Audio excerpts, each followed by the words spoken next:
And welcome into episode 2 of Cosmic Koolaid. I'm your host, Corey Short, and in the office with me today, I got none other than legendary hip-hop concert promoter, Mr. Joe Greene in the building. How you doing, Joe? I'm cool, bro. I'm cool. How you? Man, I'm so glad you came to see me tonight, man. I'm looking forward to this. I've been looking forward to it all week. That's what's up. I appreciate the invite. So let's start by telling our audience your career background. I mean, we're going to unpack a lot tonight, but I really want our crowd to know what you've meant to the Asheville hip-hop community, music community in general, fashion community. So give me a little bit about your background here in Asheville. Okay. So I'm from Asheville. Yeah, born and raised here. And I left to go to college, went to A&T, you know what I'm saying, in 1999. So I graduated in 99 from Asheville High. And just went and seen a different part of the world, you know what I'm saying? Went down to A&T, definitely just going to HBCU, introduced me to a whole different kind of ball game, especially coming from Asheville, North Carolina, born and raised. So Right. like, it was just a culture shock and just a different, you know what I'm saying, a new lifestyle. Now, what city is A&T in? Greensboro? Greensboro. Okay. Yeah. So North Carolina A&T, G-Ho. Greatest homecoming on earth, so everybody know that. But anyway, so went to A&T and learned a lot, man, and met a lot of different kind of people from all over the world. Like, you know, I was really attracted to like the DC people too, though. Like, 'cause I had never met people from Maryland and stuff like that, and they dressed different. They had their own style, but they just dressed different. So it Right. was just something that really inquired my interest. And then come from Asheville, we always had swag from up here anyways. You know, we roped off from everything from the radio stations to stuff like that. We just got. So how different is that coming between, so the fashion, the swag here in Asheville compared to Maryland and up north? You being a fashion guy also, how does that compare between the two? It got its similarities, but then everybody got their own kind of style. 'Cause Right. one thing that I know, no matter I can go anywhere in the world, and it seemed like I always run into somebody from Asheville everywhere I go in the world, but I can see how a person walk and probably know they from around here. Right. So. All right, so I got Joe Greene. He is a legendary concert promoter around this area. He's a fashion guru, started his own fashion line. He's a businessman, entrepreneur. He's a leader in the community. And, man, we're just so glad to have you here. So I guess what I want my audience to know about you before we unpack everything is, for starters, I know that, one of the biggest things you came here today, and you're going to be starting your own podcast very soon right here in the studio. Mm-hmm. We want our crowd to tap into that too. But is you are a cancer awareness advocate of the highest caliber. Mm-hmm. Tell me more about that, and then we'll unpack deeper later. All right. So I'm 42 now. I was diagnosed at the age of 40 with colon cancer, stage 3. So coming from that, hearing that word, you know what I'm saying? Just hearing that you got that word, hearing a doctor tell you that you have cancer, period. Like, it's a pretty heavy word. So, and like this. Walk me through, we'll come back to the music stuff. Oh, yeah. Let's just get to the important stuff. Oh, yeah, for sure. It's all good. Walk me through when you got diagnosed and what your journey up till now with colon cancer. I heard from somebody, and I really wish I could recall exactly who I heard it from, but it had to be somebody that either I respected or took their word for saying it. But probably when I was in my early 30s and coming up, and then I heard somebody tell me every black man need to have their colonoscopy test by when they turn 40, they need to get their colonoscopy test done. Mind you, I didn't even know what a colonoscopy test was, so it just always stuck with me. So when I turned 40, mind you, this is during the COVID era too, in the COVID, but everything was shut down. So, but I knew that I needed this test because of the signs that I finally started paying attention to a little more, the blood in the stool, different stuff like that, and not being able to use the restroom. And yes, I was traveling, doing back and forth to state from North Carolina from Charlotte to Asheville, so same state, but just from city to city, working. And I was and I thought this I like my bathroom more in Asheville than I like in Charlotte. So I would think when I went to Charlotte to work, even for a week or something like that, I wouldn't really use the restroom like that because I couldn't really. But I would think it would be more or less I was comfortable in Asheville more at my toilet in Asheville. Sure. Because by the time I got back to Asheville, I would be able to use the bathroom, but it just wouldn't be really what it's supposed to be. It probably released, but it still would be a time doing it. Right. You know what I'm saying? So my mama's a nurse. So she stayed on me pretty heavy about it, like just seeing the signs and stuff like that and just on me. So like again, I'm turning 40 and like so I know back in my mind, I know I need to do this test. It's one of my challenges of turning 40. Because when you turn a different age group, you just got a challenge. So there's no real symptoms that show themselves until like you're at stage 3, pretty much, right? Yeah, in a way. But like it is symptoms. Like it's still like it's like because some people it's a dry cough. Like a dry cough, people you got a dry cough for more than 2 weeks. Like you might want to get look into it. Like it's a dry cough is another thing. You got a headache. If you got like that headache for about 2 weeks and stuff ain't went by, like you might want to get a check too. And like the dry cough is one of the biggest symptoms that people just overlook. And it's just that simple thing of a dry cough. So you are on a mission to get the word out. Yeah, I'm on a mission to basically like I'm the black spokesman for Koolaid test at the age of 40, ambassador. And like when I say that, that means when I got diagnosed, I don't have insurance, so I had to find a way to get in for somebody to pay for it to help me out and stuff like that. I'm an entrepreneur, like you said, I'm a promoter, so I don't have insurance. So like I work for myself. So I had to find help to get help pay for the Koolaid test. And this during, like I said, during the COVID era. So it was like when a lot of stuff was shut down, a lot of stuff wasn't open, stuff like that. But I still made it happen and was able to get the test paid for through a company, insurance company that work with people that don't got insurance, which is Project Access. So if anybody out there looking, needs some kind of help, don't got insurance, don't have a job or however it go and need some help and you want to get a Koolaid test done, of course you got to come through your doctor and stuff like that, but this is the place that if you don't got insurance, they can help you out. And insurance wouldn't pay for your Koolaid test until you was 50 at one time. A couple years ago when the Black Panther died, the actor Chadwick Boseman. Yeah, when he passed away from colon cancer. You know, so like when he passed away, the age limit got like a sort of uplift and came down finally. So it's not at 50 no more. It's at 45. But still, even at 45, that's still too high. Right. Like how can you tell somebody what age that they don't feel good? Sure. So let me ask you this. Is there a difference between the age that white men and men of color should go get this test done, or is this recommendation across the board, men in general?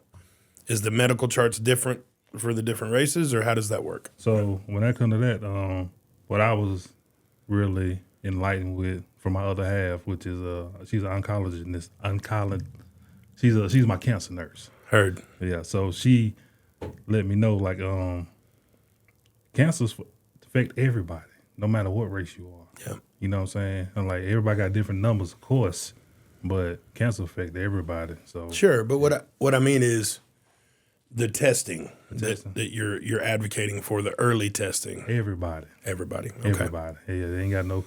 So I'm 42. I need to go. Yes, sir. Okay. Yes, sir. And like, and I will because you said that. Yeah, and it's not even just for me, or it's not just for you. It's for your family too, though. It's for just to know, like, so we can feel how we want to feel on the outside, look how we want to look on the outside, but how we know what's going on the inside.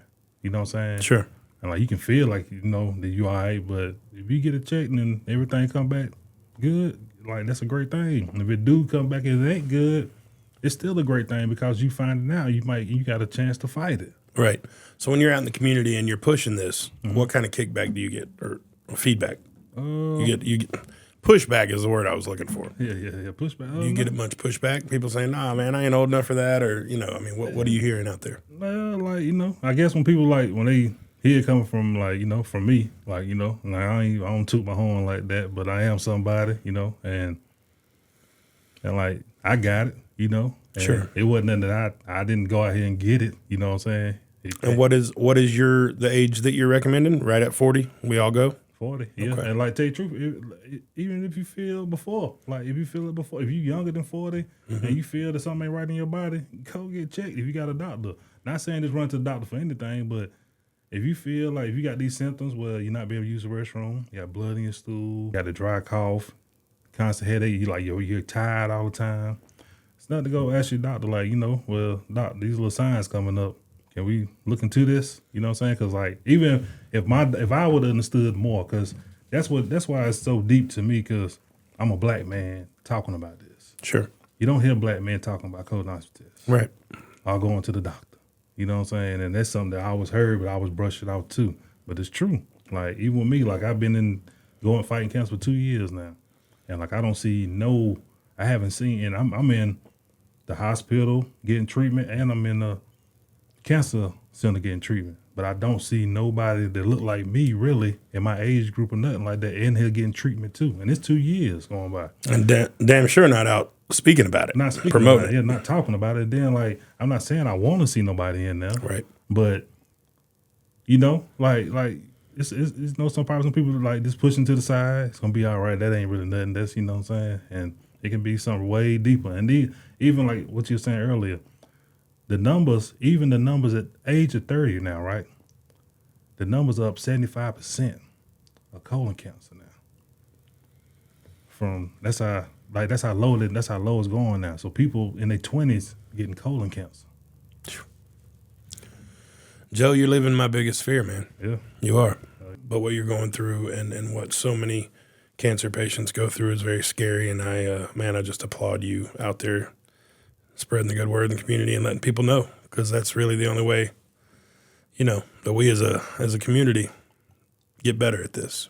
Mm-hmm. It's people like you, leaders, that make it happen, and I'm grateful. All right, folks, we're going to take our first break. I'm Corey Short. This is Joe Greene in the booth with me. We'll be right back.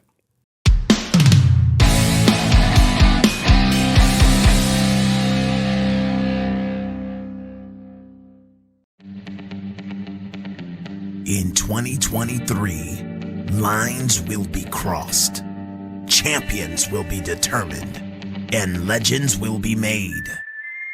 HVW once again sets the stage for great professional wrestling in Western North Carolina, bringing the best talent together for the Showdown Series at Silverados. Featuring TJ Boss, Jada, Stone, Reno, Royce, Luca, Daniels, Marcus, Erics, Michael, King, and King Enterprise. The bar and standard in professional wrestling has always been high in North Carolina. This year, High Velocity Wrestling takes that into the atmosphere. It's the Showdown Series at Silverados.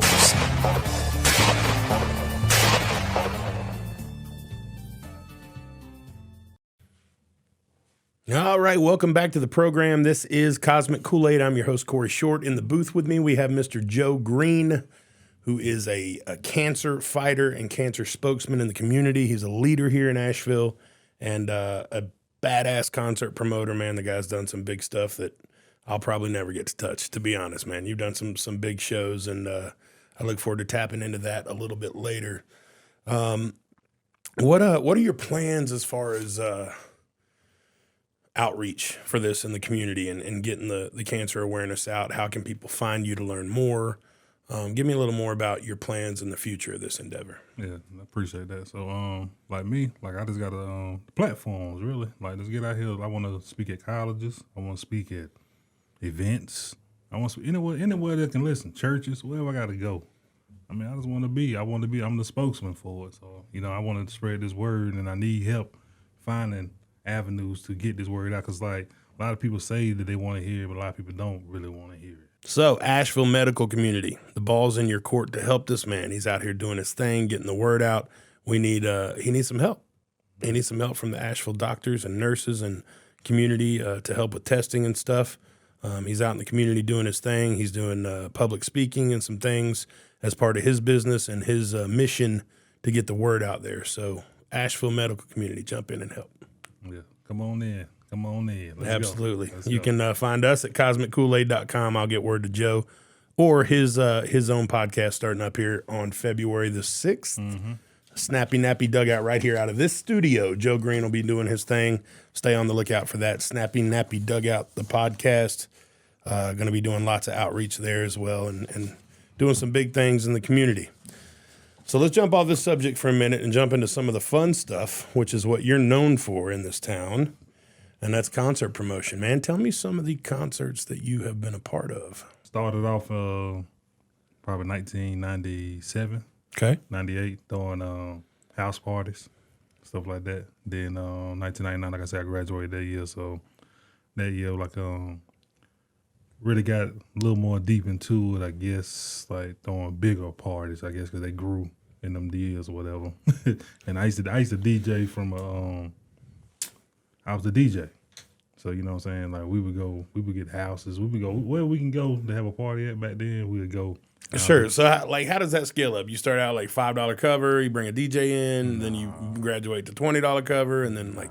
There wasn't no cover back then. Just party. It was just party. We were just living life. We wasn't even worried about no money. We were just trying to get behind the girls. And at what? Yeah, right. I got that. Yeah. At what point did it roll into a business? So when I went to college, when I went to A&T, like I was playing football. I went to A&T to play football, and then later on, my later on years in A&T, really got more and deep into the nightlife. And then once I got introduced to the nightlife, you know, I had a little refund check, a little money, a couple of things, had a crew of people around me, some of the football players, some other players, some of these people I just met, but just had like a team. And I just created like a team just to get out here. And I said, we're going to throw these parties and started going from there. So what was Joe Greene's first big ticket show? Field Mob. The dudes that sing I'm So Sick of Being Lonely. Yeah, Field Mob from Atlanta, Georgia. And where did they play? It was called The Click, Greensboro, North Carolina. Called The Click. It was a nightclub, and that was a long time ago. List off a few more for me over the years, man. Who all of you brought to the area? Well, to this is my catalog, like artists wise, Jadakiss, Young Buck, T.I., Young Dro, 8-Ball MJG, Lil Flip. This is off the dome. Who else? Pleasure P, Jay Holiday, Bobby Valentino. Any crazy stories? Give me some of the good stuff over the years, man. I've got a few. I don't know that it's in my business's best interest to drop those here, but I'll tell you the truth. I crossed paths. I done did Scarface, Devin the Dude. I was the first person. Like, all these people, like, I introduced all these people to Asheville, North Carolina. Like, well, not all of them, but a good majority of them. But it was you and your partners that brought Juvenile here, right? No, that wasn't me. That wasn't me. Okay. Yeah, I didn't do Juvenile. T.I. I did T.I. I did Right. 69 Boys. A lot. I did a lot. I gotta just really dive. What's your favorite? The most fun you've ever had promoting a show? 8-Ball MJG was my favorite show. To be honest Nice. with you. Yeah, Nice. Like that show was personal to me, real personal to me, man. Even though like the rain did that to us that night, but again, it was a blessing and it was a experience. And like, you know, everything ain't gotta go like always how you feel it's gonna go, but sometimes that experience be way more bigger than everything else. Right. Yeah. So I hope that's the case. With the money I've lost so far, man, I hope that's the case. I really do. I've been in this game since like I say, since 1997, 98, man. I done seen it definitely go down. All the way down. So in your promoter journey along the way from college to now, give me a couple of people that have been inspirational to you to keep going at it, to start, to begin with, and then to keep going. My kids. My kids, really. Like, you know, like I came back to that, like, you know, because it's something I like to do. So it's something I learned to do, something that I fell in love with doing, something that's secondhand to me. So, but, you know, it's always been a business for me too, though, you know, and it ain't always been a paying business, like a lot of losses, but. What was it in the 90s that made you say, I want to be a promoter, I want to do concerts? Tell you the truth, I didn't want to be a promoter. I just got into it. Like it wasn't nothing like I was like, I'm gonna be that. Nah. And like tell you the truth, no, be honest with you, know, like when you make me think back, like I did meet a couple people, like so at the club. So yeah, I seen as a matter of fact, I'll tell you his name was Iceberg. And a matter of fact, I met his partner before him. His name was Big E. And Big E had a messed up arm. I just remember this big dude, this messed up arm. Like Big E was somebody I met first. And this is, and then I met Iceberg. Iceberg Entertainment was the only person that was doing parties and everything back in them days in Greensboro. So where he at now, I can't say, you know, but this in that time zone, that's what his name was the promoter. So I did learn, as a matter of fact, I took my refund checks and everything, and like I actually got keys to a restaurant where we turned to a club, and all my money got taken by these guys, but it was a learning experience too, though. You know what I'm saying? And like this young, this running, with learning and got taken advantage of in some ways, but had to learn the you know, it is what it is, and had to understand that's how the game go in some ways. So like, I mean, I've just been in a couple years. So, but the reason that I wanted to get into it was when I was like 11, 12 years old, going to Tough Man contests. Okay. And it's, you know, a bunch of amateur guys from the area knocking each other's brains out for $1,000. So, you know, and then I see the promoters walking out with this bag of cash after these, you know, and the most they're out of pocket, $2-3 grand, prize fights, the doctor, ambulance, couple things, maybe $5 grand. But the expenses are so low on this thing, and I'm seeing them walk out with these huge bags of money. Yeah. I knew right then that I was at least interested. And then I fast forward a little bit. I had contracts in hand for Boys to Men and Keith Sweat in like 2002 to bring them to the Civic Center on Valentine's Day. I had an investor at the time. I was young. I didn't have any money, and it just didn't work out. But it never left me. Yeah. I always wanted to do it. And I you know, I guess it was probably, I don't know what year I caught wind of you and what you were doing. I don't know, 2008, 9, 10, somewhere in that neighborhood. But I've always been inspired by you, man, for sure. I heard about you a long, long time ago, and I've loosely paid attention, and I just it's really impressive what you've done for the hip hop music community here, because I really don't think there would have been much without you, honestly. I appreciate that, man. Yeah, for sure. Joe Greene, if you could go back and give your 18-year-old self advice on being a concert promoter back then, what would that advice be? To be honest with you, I couldn't really give myself no advice, because I don't know, without me going through it, I wouldn't be here now. Right. You know what I'm saying? I wouldn't be the person I am without going through what I went through. Life lessons. Well, let me ask you this. If you won $10 million tomorrow, what would you spend it on? Probably my family. Not even say probably. My family, like, of course. And, you know, I might do a couple of adventures, you know, like definitely open up a couple of things just because, yeah, I mean, other than that, though, but I don't know. I probably travel a lot. You got a dream show in mind? If you could promote any show, what would it be? Same thing, like it's funny that you said that about the Civic Center. Like the Civic Center was always my dream to sell the Civic Center out to. So I think me and you should sit down and really put something together, and let's go sell the Civic Center out. I'm with that. One time. I'm with that. One time. We're gonna do it. Not even one time, but we'll start one time. But yeah, we can. Let's do that. But Give me a dirty story from the road. Give me not dirty like grown dirty. I mean like give me a nightmare from your days as a promoter. Give me a bad story. oh, so that's why, like you were saying earlier about like the good stories and stuff like that, like the behind the scenes stuff. Like I crossed paths with some artists, and like, you know, everybody's attitude ain't the same. Like that's on camera, you know what I'm saying? And like, not saying they all assholes either, but like they be going through stuff too doing life, you know what I'm saying? So like, and I just crossed paths with some early in my days, and like we just ain't really rubbed right, just because I feel like they just ain't respect me, or they just like he just a promoter or something like that, you know what I'm saying? Like, nah, I put the work in, and it's my money, Right. you know what I'm saying? So like I learned to keep it real thin with them, like just do business. This you like really tell you the truth, you only crossing paths with them like really for one night in life. You probably like some of you create a bond with.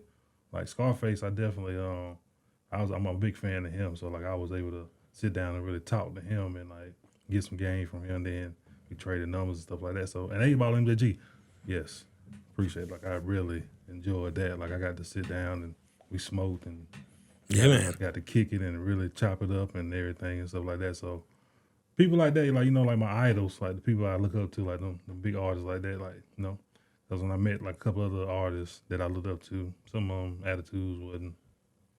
Nah. So.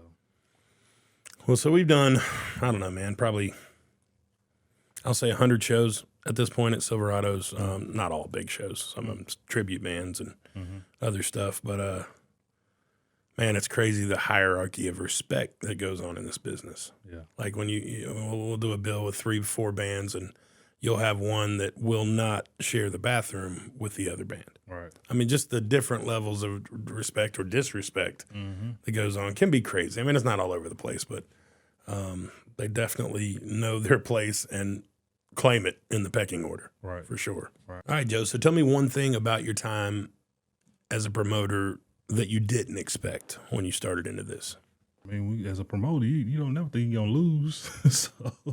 Ain't that the truth, man? I swear every show I book, I'm like, yeah, this is the one. You know what I'm saying? You think like, yeah, like this, like everybody been asking for it. This is why I'm going to finally produce this for them. And then when you produce it, and people don't show up because they got 1,000 excuses, but they're like you can just redo this show the next day. Like, I can't redo this show. I've been promoting this show for 5 months, 4 months. All my money invested into the show to make this show happen. Right. And if you don't come, it's cool for you, but it ain't cool for me. And I really was doing this for you. And honestly, like to provide a service for the community, like, because I can go see this person myself probably anywhere else. But I feel like I wanted to bring it to you in your own backyard where you ain't got to travel down the road, you ain't got to do nothing but buy a ticket, Right. And then we make it affordable. Right. Because we in this area. But they still... it's still an excuse, but like that's life. So like, it is what it is with that. We're gonna still keep doing it. We can't stop because of that. So amen to that. All right, folks, again, we got Joe Greene, promoter extraordinaire, cancer spokesman in the booth. We're gonna take another quick break and we'll be right back.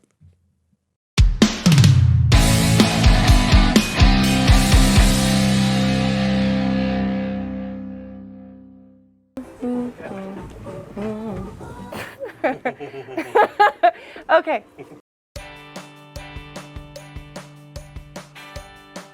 Hey y'all, I'm Dunbar with Instant Karma Asheville. We are a one-stop hippie shop and a true Asheville experience.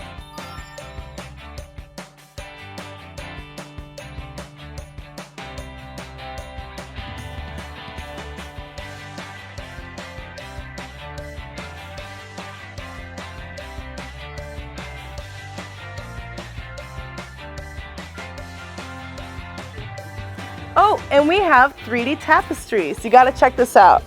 See what I'm saying? Every 3D tapestry comes with a free pair of 3D glasses. It's amazing.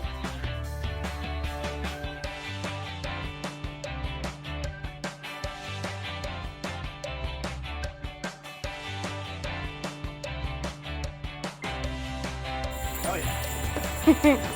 We've got grassroots hats, belly dancing gear, and we have beautiful dream catchers for catching all those dreams that you don't want to have.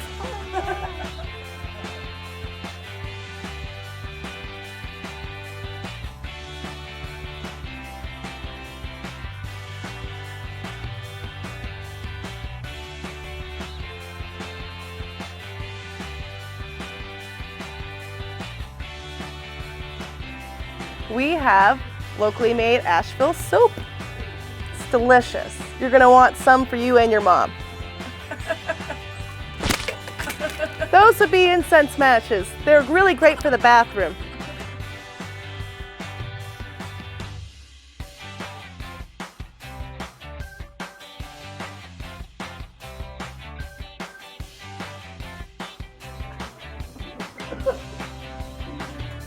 Yeah.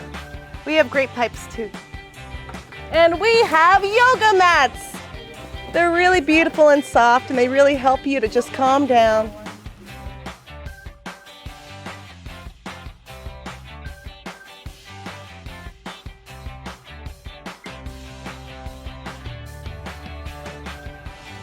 We sell dragon eye journals and pendants.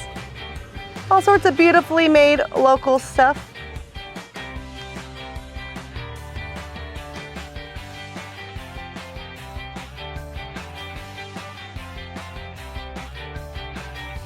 We have 2 locations, one in West Asheville on Haywood Road, and the other one is downtown on North Lexington Avenue.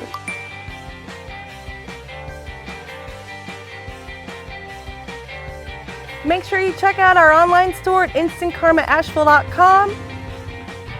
And I can say we are the place you want to be.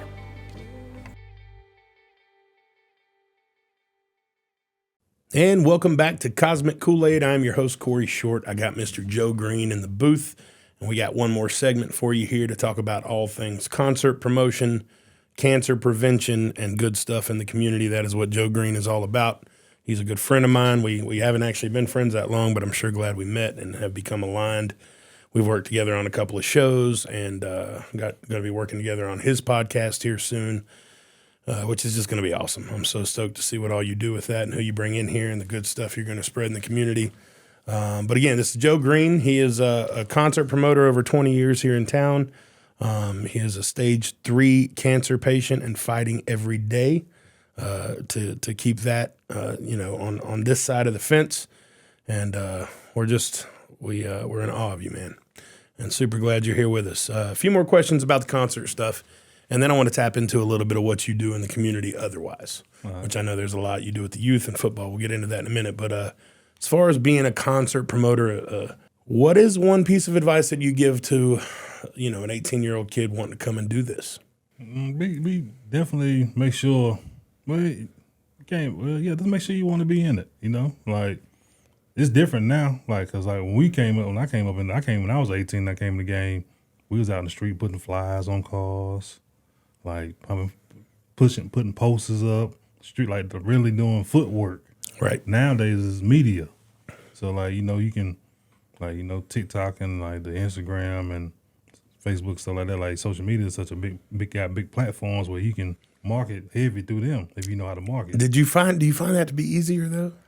Nah, because we came from the era where, I remember an era, like I was laughing at myself one day a couple weeks ago because I was just looking at my phone. Now, mind you, like we got our phones. The numbers that people you talk to on the regulars, the numbers that's really in your phone, like up at the top. But I can scroll through my phone. I got numbers. I got numbers and numbers and numbers. I'm talking from all kind of people around the world. Like I used to take and eat text message everybody on my phone at a time when I was doing an event, and I stopped doing that. So like I'm used. I think the old school way is definitely more effective, but. It's so funny too because you can reach so many thousand people on Facebook for pennies. But what I think is happening is there's so many people doing that that never used to advertise. Right. And now they are because of, and it's washing out the effectiveness of it. Yeah, and I certainly see your point that back in the day, because the shows that we did use a street team for Silverados, where we had people out putting out flyers, were definitely better shows. Right. Because everybody ain't got social media, and then everybody ain't your friend on social media either, though. Like, and some of them say they're your friend and never show up to your shit anyway. So right. But then even that's how I go. It be strangers. They say strangers support you more than the close ones, anyways. It's so true. It's so true, man. I mean, I just dropped my first podcast the other night, and I'm waiting on all my boys to share it and post it. Where y'all at? Yeah. Come on, man. Yeah. It's all good. We're all busy. That's it. A lot of content out there. Keep pushing. So if you could start a business tomorrow, Mr. Joe Greene, what would that be? I would like really to bring a comedy zone to Asheville, North Carolina. I've been doing these comedy shows for, I've been in the game 20 years. I've been doing comedy shows probably about half of it. And I done probably did in Asheville, North Carolina, I probably did over 100 shows, comedy shows in Asheville, North Carolina. Yeah. Since 2009. So, I would like to open up a comedy zone. Like, you know, 'cause they got a Greenville Comedy Zone, they got a Charlotte Comedy Zone, they got a Greensboro. Oh, no doubt. We need one. Greene- And I mean, the comedy scene here is growing. and growing. Yeah, so why not? Like, and I'm the only person that ever brought urban comedy here. Yeah. You know what I'm saying? So Yep. like, it's really that time to really take it to the next notch, though. And I think a Comedy Zone will really be the next step for me. I love it. I definitely support that. We need one here for sure. Man, what would you say is your biggest personality trait? Your biggest personality trait that makes you good for this business? Be yourself. Can't be nobody else. Like, either people gonna, you know, either you are, or, you know, you gotta be a people's person at that too, though. But be yourself, you know, and just be yourself. I can't tell you to do nothing else. Be yourself, man, because trying to be somebody else and listen to everybody else, and you can't listen to everybody. So like, you gotta trust your judgment, you know, and support your judgment and believe in your decision, like, to go what you gonna go with. Man, I'm getting better at that. Yeah. It's hard for me. Yeah. It's hard for me to see negative comments. Right. It's hard for me to see a 1-star review because somebody had a bad time at the restaurant. You know, like, Yeah. it happens. We're human. It's going to happen. But, man, it drives me crazy. I lose sleep over that. And that's good, though, that you lose sleep over, because a lot of people, like, probably don't lose sleep over it, you know, and don't respect it, but you still got respect for it, and it's still part of you. But at the same time, I need a little bit of that don't give a fuck also, you know, so. Because one thing, and that's another thing, too, like, that's been in the business, any kind of business, you're never going to please everybody. Ain't no way you can please everybody. There's no way. Yeah, that's certainly my biggest flaw is I'm always trying to please everybody. Nah, I hate it. You can't. I hate it about myself. Can't. I'm working on it, though. Yeah, that's cool. It does. It drives me crazy. At least you give. At least you care. At least you give a little bit, because some people don't. Well, tell me one common myth about the concert business that people might have a false perception of. They think we go home with the bag all the time. All the time. They think that all the time. no matter if you see you see 100 people out there, you think that's what we was expecting. No, we shooting for 1,000 people. Man, I had this goofball I went to high school with that he was at the venue talking to some of my friends after one show, and he's like, well, I know for sure Corey makes blah, blah, blah per concert. You don't know shit. Right. You are so far from the truth. Right. It's just, man, it's a tough business, and people, you know, like I said, that's what lured me in, was that bag of money that I saw that promoter carrying from a Tough Man event. Mm-hmm. But that's not reality. That's not reality. Especially with music. Right, because you don't know, even when you see him bring that bag, like, you don't know what he put into to even get that bag, because it might look like he gave, but it might just been his money back or some of his money back that he took. But like you said, you got that perception that it was a win. So he was like, yeah, I can get these wins too, which we all shoot for the wins. Even if you ain't promoting this shows and stuff like that, if you just in life, like, hopefully you shoot for a win anyway. So my biggest show from last year, people that are following my journey knows what that is. I'm not going to say the band's name, obviously, but it was a $75,000 show. Mm-hmm. Even with a field full of people, right, drinking alcohol, buying T-shirts, bought the tickets, bought VIP, bought this, bought that. We still just broke even on that. right, right. I mean, 2,000 people out there drinking beer. Mm-hmm. Everybody bought a ticket. There's so many expenses that go into this. And most of it's the artist. Right. I mean, obviously, most of it's the artist. And I think that's the biggest myth people don't understand. Mm-hmm. They got to get paid big, and that's got to come from us and from the tickets. So it's just always it's humorous to me how people got that twisted. For sure, they'll never know the back end, like the behind the scenes. You know what I'm saying? I always tell people, like, the behind the scenes, like, you gotta have some tough skin behind these promoters. Behind these promoter scenes, you gotta have some tough skin. Well, I mean, I've been lucky to have some folks that believed in me and invested in me and kept this ship afloat, because it has not gone according to plan. I did have to reach out for money. Right. I did have to reach out for investors. Yeah, and shit, we all have. We all still. Man, this is part of the deal, part of the game. I stay stressed, and I look forward to the day that I'm not stressed like this anymore, right? And that my wife is happy, and we're, you know, on a beach somewhere with a Mai Tai and no stress, but that's no day soon. I got lots of investors to pay back. So lots more shows coming, y'all. But don't worry about it. It's coming. It's coming. It's coming. That's right. And man, I appreciate your support. You've Yeah, always been. same, bro. You've always been good support, my man. Appreciate you. So, all right, man, let's talk. Let's get off concert stuff. We've covered all that. And Sue, you got a lot to be proud of there. You're a king in this town with hip hop music for sure. Tell me about some of the other stuff you do for this community. Yeah, like you said earlier, I'm like, my dad taught me that. My dad taught me that his youth program that was created probably about 10, 11 years ago by my partner, Keenan Lake, which he actually be my first guest on my Snappy Nappy Dugout podcast. So, and he get to tell you a little more about what he, like, you know, how he created stuff, like the book he wrote dedicated to his dad that turned to a nonprofit and different other things like that. So we work with the youth. Just long story short, we work with the youth. My dad taught me that .org, if you want to look up what we into. We work with teens ages 12 through 19, and that's girls and boys. And then we launched the youth, or my dad taught me that junior program that work with kids 8 to 11. And actually, kids from graduated, like either graduated from high school and went to college and came back and stuff like that. They're actually in charge of the junior program. So the name of the organization is My Daddy Taught Me That. My daddy taught me And the website is mydaddytaughtmethat.org. .org. Yep. Awesome. Yeah. So we just basically we just work with the kids, work with the youth. Like, you know, we in the community, in the communities. We in the schools. So if someone's got how would they go? What would be their reason to reach out to you? They got a troubled teen. They got. Yeah, so we're gonna be honest with you, like, you know, we don't try to judge who was coming into it because everybody got something, like a story, you know what I'm saying? But like Absolutely. but we not babysitters either, you know. And when they come to us, we got different kind of things that we into. We got job components. We teach them how to tie a tie.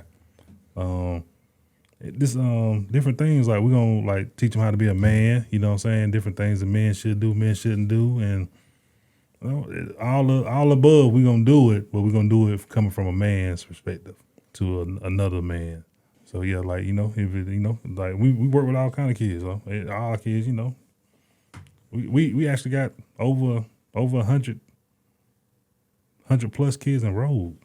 So, yeah, we deal with all kind of kids. Like, you know what I'm saying? It's cool, like, however it go, but we not going to babysit nobody either. Right. Is there any fees associated with this program? No, it's free. No, you got to reach out. You got to, like, say, go on the .org, check it out, like, fill the application out. Then, like, you know, somebody reach out to them. Somebody reach out to them. Okay. Yeah. No, ain't no fees, and like we feed them, and we go on trips. We go Black History trips. We go basketball games. We go to NFL football games, different things, college games. We go to college visits. We do all the stuff. We, you know, SATs, all that stuff like that. So we heavily involved, but, you know. How many men are in this is there men and women running the program or just men? It's my daddy taught me that, then it's my sister taught me that. So my sister taught me that is for the females. Okay. So we got women running that. And then my dad taught me that is ran by men. Yeah. I heard that, man. That's amazing. Sounds like a wonderful program. How many local kids? You said over 100 locally? Probably about almost 200, probably more. Like enrolled probably in history, probably. Now, where do you all typically meet? Is it typically one-on-one situations, or is there? No. So we have group every Monday and Wednesday at 6:00 at the Ashland Mall. We got a location. We right there across from where the nail salon used to be at. Okay. Right there, like right where AB Tech used to have their office right there. That's our office now. So you'll see our logos on the front door. My dad told me that, my sister told me that. We meet every Monday and Wednesday for the guys, and the female or the ladies meet Tuesday and Thursday. All right, folks. So again, if you're just joining us, we're about to wrap it up here, but I've got my good friend Joe Greene in the building. He is just he's a special member of this community and a special friend of mine. He's an incredible promoter. He is battling colon cancer in stage 3. He's battling with all his might, and he's out in the community instead of, licking his wounds and feeling sorry. He is out in the community spreading the word to make sure that others are aware of this and can get tested and make the right move for themselves and for this community and for their family. And, man, I'm just so in awe of you. And now you got a book coming out, bro? Mm-hmm. Yeah. Tell me about that. Yeah, I got a book coming out. Like it's definitely just telling like my story about the experience of me going through like this being diagnosed with cancer and like out here like being a spokesman instead of accepting it, like really turning the pages and really going out here and talking about it. And like I said, it's coming from, again, I never heard a black man talking about this before, so it's something that It's awesome. Yeah, I It really is. Yeah. It really is, man. And I know that men in general, but specifically black men, it's harder to let that wall of masculinity down. Sometimes to get. I'm just so proud of you, bro. Awesome. Awesome. So again, Joe Greene, man, thanks so much. We're gonna have him back a little later in the year to talk more when the book comes out and about his fashion line, Big Boy Fly, that's coming back out this year. Took a little COVID break from that, and going to be coming back with that and some more fire from Joe Greene later this year. Y'all tap into him on Facebook, Instagram, all the things. And what was the name of that website again for your youth organization? MyDaddyTaughtMeThat.org. MyDaddyTaughtMeThat.org. So you guys tap into what Joe's going on, most specifically his new podcast right here, February 6th, Snappy Nappy Dugout. It'll be on YouTube. I'll be linking to it from this channel all the time. Well, because he's going to be using this studio to do it. And we're super happy to share it with him. So y'all pay attention to Joe Greene. I'm Corey Short. This is Cosmic Kool-Aid, episode 2, and we'll see you next time.